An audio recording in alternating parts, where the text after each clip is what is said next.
Hey, class. In this series of podcasts this week, I want to go over some of the key turning points of World War II in Europe that happened in 1940 and then in 1941.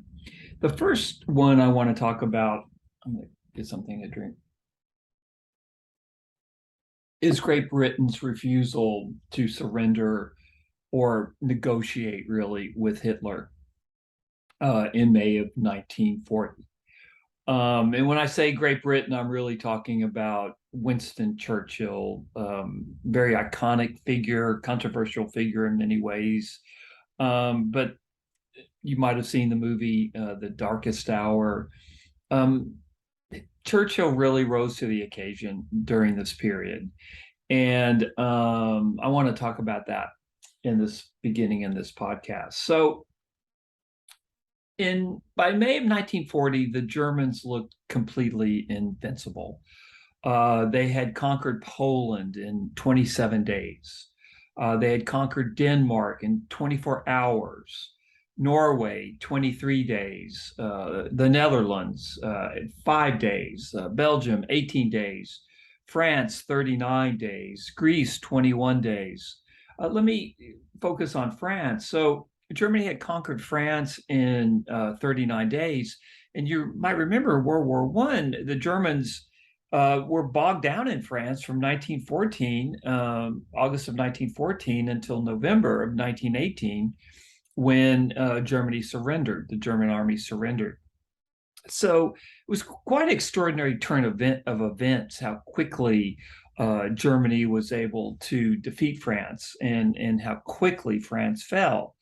And what this meant, in effect, was that England, in Western Europe anyway, was alone facing Hitler and what looked like a unstoppable war machine.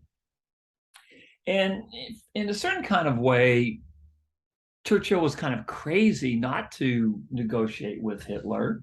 But thank God that's the form his craziness took, because if the British had surrendered or if they would have negotiated with Hitler, boy, that would have been really tough. It would have been tough Hitler would have made a huge step towards his continental empire, which was always his goal. Um, at the very least, the US would not have had a good staging ground to attack the continent of Europe. That's one of the ways you might want to think about England. It's a staging ground for US troops who in 1944, US and British and other Allied troops. But it serves as a staging ground for the invasion of Western Europe, just in all kinds of ways. It would have been a turning point in history, in a very, very dark and dire turning point did I say American history, world history. So this is an occasion where, historians always argue, do individuals shape history? Is it great forces that shape history? It's just kind of an endless argument historians have. One of the students, really bright students in class yesterday, talked about agency. Well, Churchill shows agency here, and this is an example of where you can point to an individual that changed history, because we know for a fact that had there been other folks in control of England in May of 1940, things would have gone quite differently. And this is what I'm going to talk about in this and the next podcast. So, as I said yesterday, there were strong elements in Great Britain among the elite that were, I would say, okay with Hitler. And the reason for that is that the Holocaust, as we know it, had not it it was beginning to happen in Poland. But what you had, the upper classes, I think it's fair to say, were anti-Semitic, and they were more frightened of Stalin than they were of Hitler. And they saw Hitler as kind of a check on Stalin and the Soviet Union.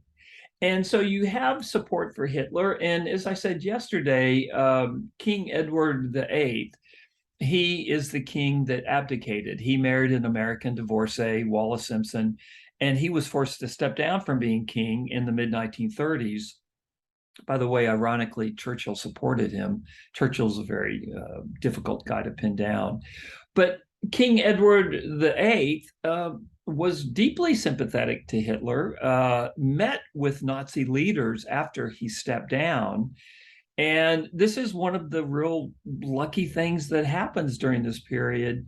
Thank goodness that he stepped down, because he would have been willing to work with Hitler, but instead I think maybe he sensed he wasn't really strong enough to be king. He wasn't moral enough. I mean, it's hard to read somebody's mind. Let me just say that what we can say for sure is thank goodness he stepped down. And in his place came King George the Sixth. King George the Sixth was the father of Queen Elizabeth, who, of course, just recently died. It's kind of amazing, Queen Elizabeth. I mean, she lived through World War II. She knew Churchill. It's really astounding, really. And so what happens is that by 1940, Britain was faced with this existential question: who should lead the British nation in the war against the Nazis? Neville Chamberlain was basically booted out of office. He had been a key isolationist. He had basically handed Czechoslovakia over to Germany on a platter, and he had just lost tremendous public support. And there were two main contenders for the office of Prime Minister of Britain. One was Winston Churchill, and the other one was Lord Halifax. Lord Halifax was a member of the British elite.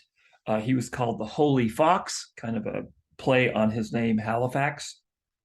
And he was the favorite of the king. He was the favorite of the king. But because he was in the House of Lords, without getting into the British government, it meant that he didn't have as much power as someone from Churchill, who basically had been involved with the House of Commons, which is like the U.S. Congress. And I think Halifax, in a way, didn't really want the job of being prime minister. Maybe he felt like he wasn't really up for the job. Again, I'm like reading people's minds. But for whatever reason, Halifax stepped aside and allowed Churchill to become prime minister. Much to the disappointment of the king, King George the Sixth, who was very much hoping that Halifax would become the prime minister instead of Churchill. He didn't trust Churchill. He thought Churchill was too erratic. Churchill had supported his brother when his brother wanted to marry the American divorcee, and had advised his brother not to step down from being king. Anyway, so the king was supportive of Halifax, but Halifax moved to the side. But that doesn't mean he wasn't very important, because Halifax becomes part of the 5-member war cabinet that's running the affairs of the war in Great Britain in May of 1940. And he's going to have a significant voice in what happens during that very, very crucial period in history.